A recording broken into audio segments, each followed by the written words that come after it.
Mac. Comedian Bernie Mac died on Saturday, August 9, of complications from pneumonia. In the coverage of his death, the media has reported that in 1983, doctors diagnosed him with a mysterious ailment called sarcoidosis. His publicists say that his 3-week battle with pneumonia and his sarcoidosis were unrelated, and CNN reported earlier this week that Mac said his sarcoidosis had entered remission in 2005, but it can be fatal. Sarcoidosis of the heart and lungs were implicated in the death of Pro Football Hall of Famer Reggie White in 2004.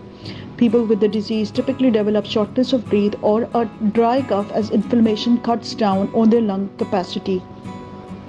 The disease, which may infect up to 1 million people worldwide, affects ethnic groups differently. For example, in 80 to 90% of Caucasians who develop it, it simply disappears over time even without a treatment. Meanwhile, in African Americans, the disease progresses more aggressively, causing more symptoms and resulting in more hospital visits and longer courses of treatment. He died on 9th August. May his soul rest in peace. Stuart. Mel Stuart, who died aged 83, became widely known for directing two radically dissimilar films, Willy Wonka and the Chocolate Factory and What Says Tax. The former, which Stuart called the most rewarding experience of my career, was a garish and joyfully wrapped musical adaptation of Roald Dahl's novel Charlie and the Chocolate Factory. Received without enthusiasm on its release in 1971, the movie became, over the next few decades, a children's favorite, though its psychedelic overtones extended its appeal beyond that core audience.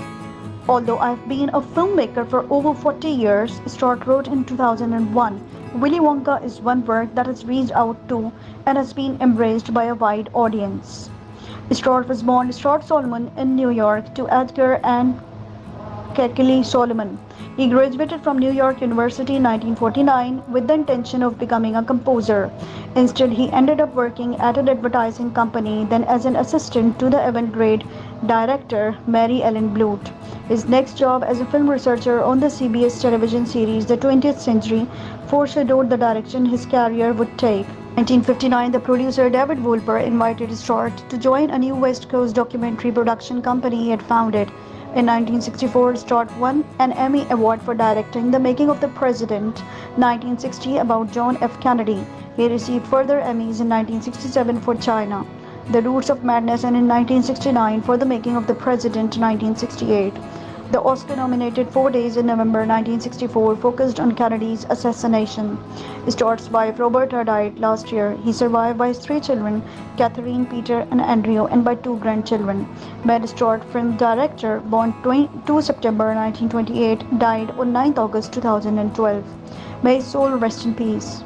Stevens, American politician who served as a Republican U.S. Senator from Alaska. Stevens served in the U.S. Army Air Corps during World War II. He graduated from the University of California at Los Angeles with a bachelor's degree in political science in 1947 and from Harvard Law School in 1950. After working for the Department of Interior 1956-61 in Washington, D.C., he moved to Anchorage, Alaska to practice law. He was twice defeated 1962 to 1968 in bids for the U.S. Senate. Elected to the Alaska State House of Representatives in 1964, he became Majority Leader in 1966. On December 24, 1968, he was appointed to the U.S. Senate to fill the seat left vacant by the death of Sen. E. L. Bartlett. After Allen claimed that he had paid for renovations to Stevens' home in Girdwood, Alaska, and even had provided workers for the job, Stevens was indicted in July 2008 for failing to disclose those gifts. The ensuing corruption trial cast a shadow not only on Stevens' own 2008 re-election campaign, which he lost, but also on the vice presidential campaign of Alaska Governor Sarah Palin, the running mate of Republican Sean John McCain in the 2008 presidential election. All the jurors returned a guilty verdict in Stevens' trial. In 2009, a federal judge overruled the conviction, citing prosecutorial misconduct. Stevens died after an airplane he was traveling in crashed. On August 9, 2010, he had survived the 1978 crash that killed his first wife. May his soul rest in peace. Carl Davis, successful record producer Carl H. Davis was born on September 19, 1934 in Chicago, Illinois, where his father was a postal worker. He attended McCosh Elementary School and Englewood High School. He later earned a GED in 1954 and an associate's degree from Cortez College of Business in 1957. Davis began his radio career typing playlists for popular Chicago disc jockey Al Benson on WGES radio in 1955. He quickly earned a reputation as a hit picker.